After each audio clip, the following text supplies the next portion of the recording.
97.3 ESPN presents The Sports Bash with Mike Gill. It's time for Football at 4 with 97.3 ESPN.com's Andrew DiCecco. Powered by the Inside the Birds podcast. You know, we recognize the ability of the roster that's put together right now. And I think we have the ability to do something really special with this group, but it's going to take a lot of hard work. Now, live from inside the Matt Black Kia Studios, it's Football at 4. All right, Football at 4 time now, being brought to you by PlaySugarHouse.com. It's powered by the Inside the Birds podcast.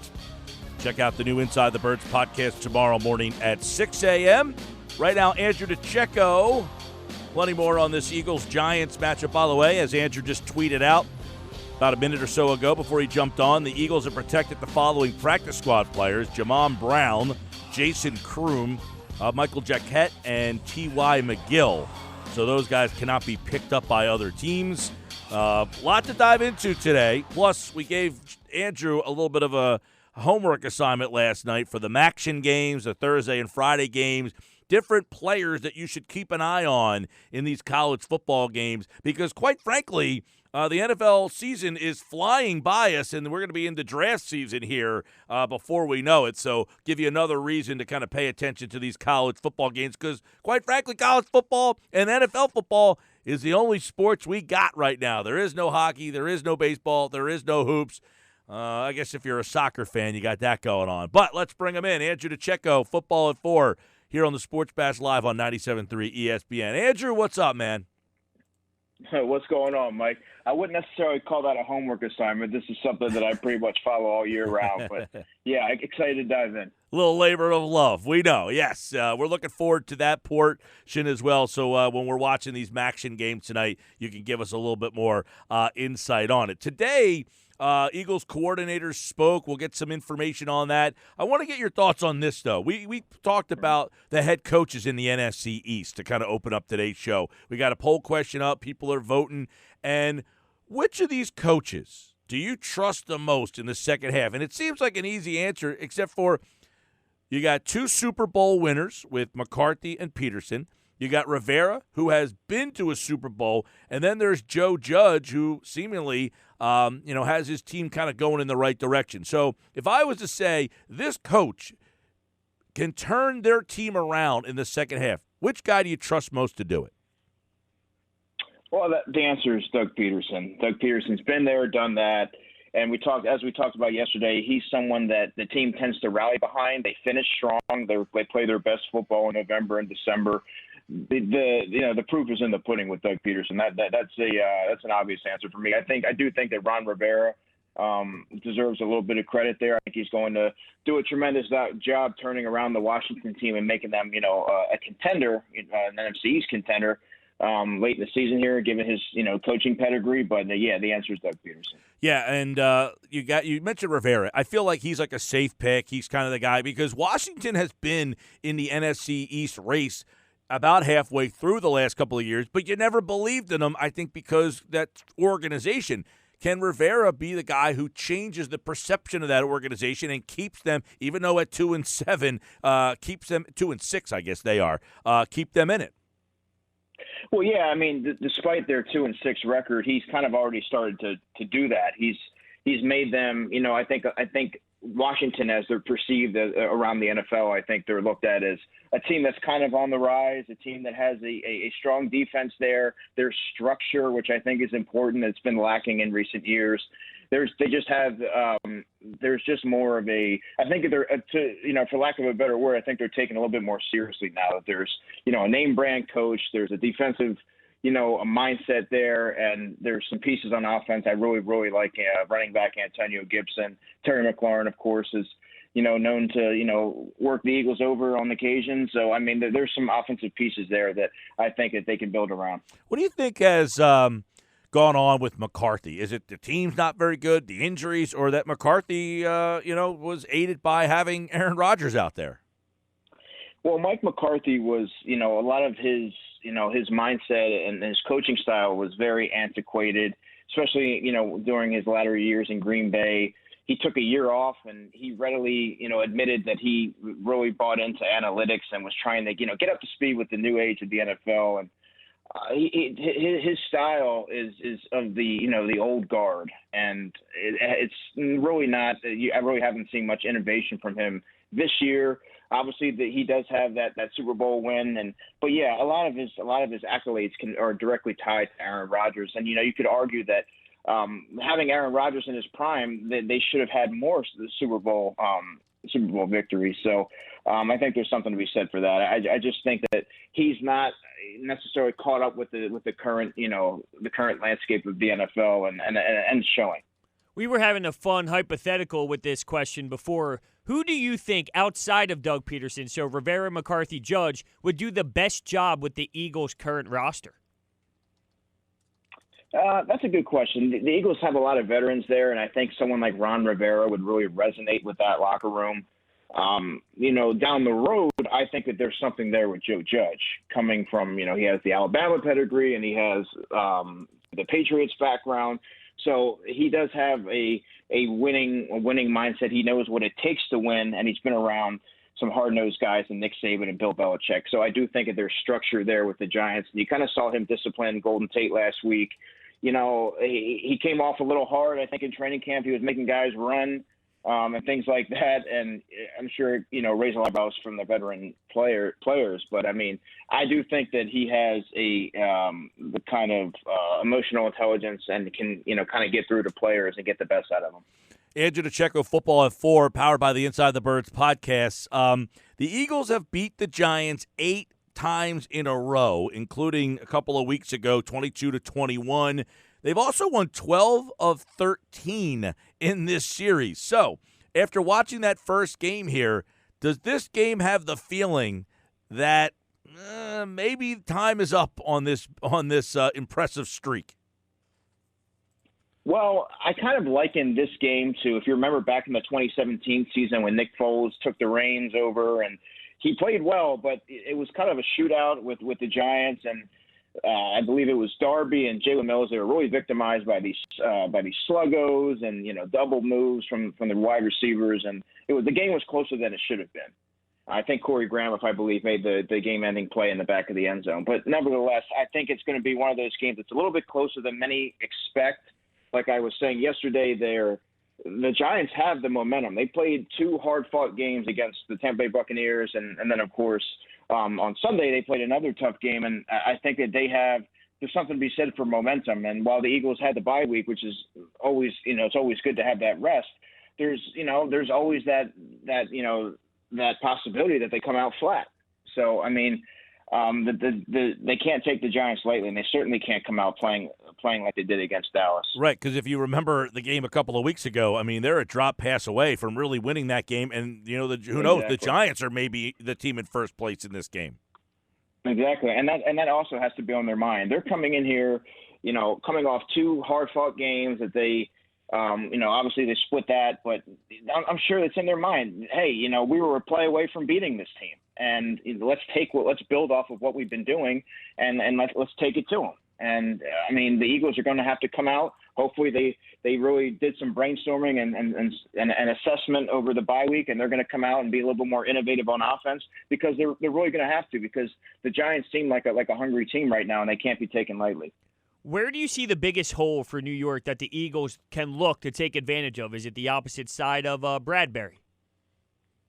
Yeah, you said it. That's spot on, Hunter. It's the opposite side of Bradbury, and I also think that there's going to be opportunities for Dallas Goedert to take advantage of that linebacking core. It doesn't run well, and they're really not adept in pass covers. They're more of those downhill type of runners. They defend the run fairly well, but I do think that there's going to be opportunity to exploit that second side. Isaac Yiadom is their second corner, and he really had a poor showing on Sunday, and there's going to be opportunity to really stretch the field there.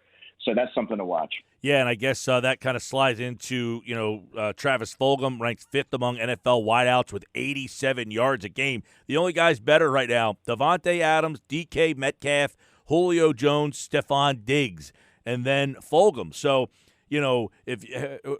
I guess getting Fulgham or Jalen Reagor matched up in this situation is having both those guys was something they didn't have the last time they played. Yeah, and you're going to have, you're going to have Dallas Goedert there. You're going to have Rager, who I'm interested to see how they get him involved because he can bring so many different, so much diversity to the offense as far as being able to stretch the field, being able to take the ball on jet sweeps and create yards that way. Also on screen passes, he just adds another layer to that offense. So it's going to be interesting to see how they use him. He can certainly exploit that second corner. And Fulgham, like you said, Fulgham's going to have his opportunities as well. I mean, they have the pieces there to really make that second half surge. We all see the stats with Fulgham, as Mike Gill even just pointed them out. But do you think he's at the point now where other D coordinators look at him and absolutely put their number one corner following him all game long? I mean, I think you have to when you look at the results. I mean, he's been putting together solid performances, and against some pretty formidable defenses. When you look at what he did against Baltimore and Pittsburgh, and Travis Fulgham's the real deal. And defensive coordinators, if they're smart, they're gonna get their top corner and they're gonna try and slow him down and make the other guys beat you. But then again, you do that, and all of a sudden you have a healthy Jalen Rager, and you have Dallas Goedert, and you're going to have Miles Sanders back. They do have – this is the version of the offense that the Eagles envisioned when in training camp, and they're finally going to have most of their guys available. So, I mean, you can put your top corner on Travis Fulgham, but you're going to leave a lot of other guys available to make plays. Think about that statement and ask yourself, is this team 3-4-1, which isn't all that great, without Travis Fulgham? Yeah, I mean, Travis Fulgham. They don't win the Niners game likely without Travis Fulgham, for example. I mean, he's made so many critical plays in pretty big spots that they don't move the chain. Like against Dallas, for example, there was nobody else that was making plays. If you look down the stat sheet, I think maybe the next leading receiver was 15 yards, and Fulgham had 76. He was the only one that was kind of generating any semblance of offense for the Eagles, and there's a comfortability there with Carson Wentz, and he adds so much more to the offense. And having that big receiver that can he doesn't let's not get this, don't get it wrong, he's not a burner, but he can run and he can go up there and make those contested catches, and that's what that offense really needed. They thought that they were going to get that from J.J. Arcega-Whiteside. Obviously, that hadn't been the case, but they kind of lucked into, credit the scouting department, their scout Jim Ward for really, I believe he had a third-round grade on Travis Fulgham. So, I mean, they kind of unearthed a gem there. You mentioned J.J. Arcega-Whiteside. What is next for him? Is he a plan? Is he a part of the organization, or is they just kind of inclined to say we missed, we just missed and got to time to move on? Just like let's set or like do they try to salvage this thing? Well, I mean, reading the tea leaves, Mike, you look at the past, look at the snap counts. I mean, there's times where I believe Quez Watkins played as much or maybe a snap or two less than Jay Jaw. You're looking at, John Hightower, despite his struggles, he's, playing at least a dozen more snaps than Jay Jaw in some instances. And he played 5 snaps last week. Despite everything, he's just not seeing the field. So that, to me, tells me that the Eagles are like, they know what they have in him. They know what he can and can't bring to the offense. He can, contribute a catch or two, but he's not what they envisioned. And, when talk about Alshon Jeffrey coming back, possibly J-Jaw could be a healthy scratch. Wow. Think about that. I mean, and it's not like crazy to hear, but a second-round pick in such a deep wide receiver draft, and he could be a healthy scratch. I mean, that's a pretty big indictment on it. It's funny. I was just watching something about the Pac-12 returning. No, it was a video compilation of the Oregon-Stanford wild games they've had. And here's J-Jaw catching the game-winning touchdown in the front of the end zone and a tough catch. It's like, man, where did it go wrong for this kid? When you watch him, did you like him coming out of the draft? Are you surprised? Because I know you do a lot of draft study, so you probably had a thought on him coming in. Are you surprised that he has turned into the player that he has become here? Is it this system that doesn't fit, or was he just not a good player? Yeah, I get asked that a decent amount. I'm not really surprised with what I've seen from J. Joe. I wasn't particularly high on him coming out of college. I had him as a fifth-round pick. I had him graded as a fifth-round pick. Wow. So I was a little surprised to see the Eagles take him where they took him. In that second, he didn't fit what the Eagles were looking to do on offense. For example, I really liked Deontay Johnson, the wide receiver who ended up with the Pittsburgh Steelers. I liked him. The Steelers got good value with him. I thought he fit the Eagles offense a lot more than J.J. Arcega-Whiteside. I thought with that second-round pick, I would have personally went with Juan Thornhill. I thought that they could have used to upgrade the safety spot there and got a guy like Deontay Johnson later in the draft, or DK Metcalf, of course, but we're not going to rehash that. That's been kind of run into the ground. But, I mean, there were so many other options. But, Deontay Johnson's just one of the options that I would have went with there. He was a classic big-bodied receiver that thrived against these smaller Pac-12 corners. And, he never really generated much separation. I didn't really see the explosiveness from him. I just didn't. I didn't see it. It was a really puzzling pick, in my opinion. Well, hear me out. This might sound crazy, but is it possible that he goes elsewhere and he can actually contribute based off of some sort of attributes? You saw it happen with Sidney Jones. You saw it happen with Rasul Douglas. You're seeing it happen with Nelson Aguilar, although you saw success with Aguilar here at one point. Does he have any attributes that you think can work elsewhere if it doesn't work here? That's a very interesting question, Hunter, because there's countless examples of guys who went on elsewhere and made plays for teams. I do think he's going to get another opportunity. Look, he's a young kid. What is he, 23, 24 years old, former second-round pick. He's got that pedigree. There's things to work with there. I mean, another team will like to use him as a big-bodied possession receiver in the red zone. Sometimes it comes down to what's between the ears. You can have is he a confident player? Is he grasping the route tree? Is he taking to his coaching? Is he responding to what Aaron Moorhead is kind of preaching to the receiver room? All these different things. Is it translating to the football field? Because obviously it's not. So you can have all the ability in the world, but if you're not picking up, the finer nuances of the position, it doesn't matter where you go, doesn't matter how you're utilized, doesn't matter what system you're in. You're always going to put a limit on what you're able to do. I guess it's fair to say, question Moorhead a little bit, but then you got Fulgham who doesn't help that argument all that much. Yeah, Fulgham. I mean, you've seen John Hightower have some nice moments. Obviously, there's certain areas where he needs to clean up in his game as far as ball tracking, but that, like I said, that's very fixable. Aaron Moorhead will probably run that, remind him of that, show him that, have him work on that throughout the offseason so that it doesn't become an issue anymore. Greg Ward, it's hard to say he's developed. He's kind of the steady presence that he was last season. But, yeah, Fulgham's a classic example of someone who really just ascended seemingly out of nowhere. But, he's under Aaron Moorhead's tutelage, so there's something to be said for that. I do want to, before we get your thoughts on some of the players to watch in these college games, which I'm really looking forward to, by the way, because I know that you'll take a deep dive on these things. Today, Press Taylor was pressed more or less on how hard they coach Carson Wentz. And I don't know if you saw the transcript or were able to listen to his press conference today on the Zoom call, but, they asked him, how do you keep Carson Wentz accountable with these mistakes? And it didn't sound like Press Taylor was like, we're really hard on him. It was kind of like a laissez-faire kind of response to me anyway.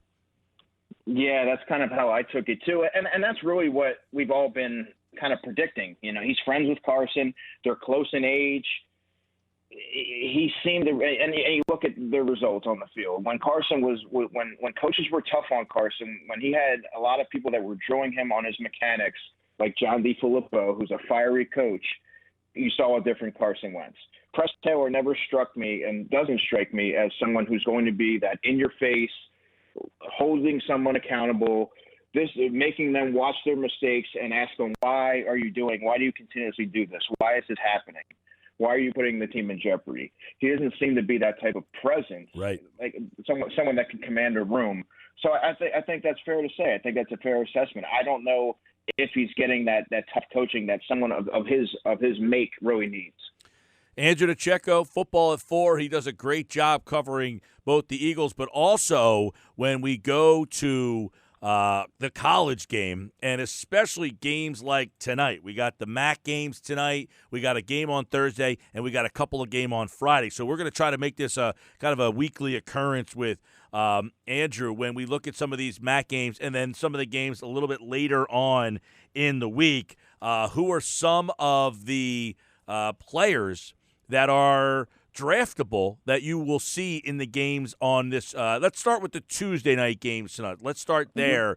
You got Akron, Ohio, Kent State, Bowling Green, Miami of Ohio, Buffalo. Who are some of the players tonight that you're keeping an eye on? Ohio running back DeMontre Tuggle. He's a senior. He's explosive. He's a home run threat. He's not a volume runner at 198 pounds, but he had a really good debut last week. I believe he rushed for 79 yards. But he should be utilized more in the passing game this week. Akron is not very proficient on at any level on defense. There's going to be opportunities there for him to really boost those numbers. So that's who I really like in the Akron, Ohio game. But we're looking at the other game tonight, the Kent State Bowling Green game. I really like quarterback Dustin Crum from Kent State. He's not really a household name, but I promise you he's among the most underrated passers in college football. He's really brilliant in the deep passing game. He really takes care of the football. He can extend plays with his legs. His one knock is that he doesn't have great size. He's always 6'3". They list him at 207 pounds. He's going to be a guy to watch there for the Flash. And I really like his receiver, Isaiah McCoy. He's a junior. I believe he goes about 6'3", competes for the football, can make plays on all three levels, had 104 yards last week and a touchdown against Eastern Michigan. So those are two offensive players to watch for Kent State. All right, tomorrow you got three more: Eastern Michigan, Ball State, Toledo, Western Michigan, Central Michigan, Northern Illinois. Which guys tomorrow night should we keep an eye on? For Ball State, I'm looking at running back Caleb Huntley. He went for 130 yards and 2 scores last week. He's 230 pounds. He's a no-nonsense physical downhill grinder. Really like his game. Cornerback Antonio Phillips is a name to watch for Eagles fans. He's a senior. He's lengthy. He's 6 foot, 191 pounds. Ball hawk, football instincts. He has everything that you look for. He's a gritty corner, and I think that he's really going to see his stock rise in the coming weeks. Eastern Michigan, I really like wide receiver Quinn Williams. What other games do we mention? You got Central Michigan, Northern Illinois, right? Central Michigan, linebacker Troy Brown. He's someone who he was a safety. They made him a linebacker. He's a rangy player that's really adept in coverage, moves really well sideline to sideline, good lateral quickness, instinctive player. Made the play of the game last week to end it for them. I like him. I like their defensive tackle Roby Stewart as well. And then we got we have some big games this week. There's Boise State, right? On Thursday night, it's Colorado State, Boise State. That's the one game Thursday. Yeah, Boise State. How about this receiver, Khalil Shakir? He had 872 yards receiving with John Hightower as they were the two receivers there. He already has 352 yards and 4 touchdowns through 3 weeks. He's a guy that I really like and someone to keep an eye on. And then we look at the Iowa-Minnesota game later this week. Friday night. The Gophers have my favorite receiver in the draft, Rashad Bateman, and their running back, Muhammad Ibrahim. He rushed for 571 yards and 10 touchdowns already. He's only a junior, though. He's 5'10", 210 pounds, so he can kind of do it all. But he's someone that, based on the season that he's having now, would not surprise me if he entered the draft. And then Cincinnati has one of my favorite pass rushers in the country, and Myjai Sanders. He already has 5 sacks. And the safety, James Wiggins, who has 5 passes defended on the season. So those are two guys. I love Cincinnati's defense. They have a lot of players that are going to be NFL stars. All right, there you go. So keep an eye on those guys tonight, tomorrow, Thursday, Friday. And by the way, some breaking news with the Eagles. Sources are saying that a Eagles coach has tested positive for COVID-19 and that the Eagles will be intensive protocol for COVID this week. All their meetings, sessions will be virtual. That, according to Jeff Mosher. The team can practice together on the field, but will be virtual for all other stuff, getting ready for this Giants. So there you go. You have a bye week, kind of get outside a little bit, and then all of a sudden, bam, here we go. So the news not good around the Eagles. All right, Andrew. Appreciate it, man. Have a great week, guys. You do the same. He, like August, appeared via the Boardwalk Honda Hotline.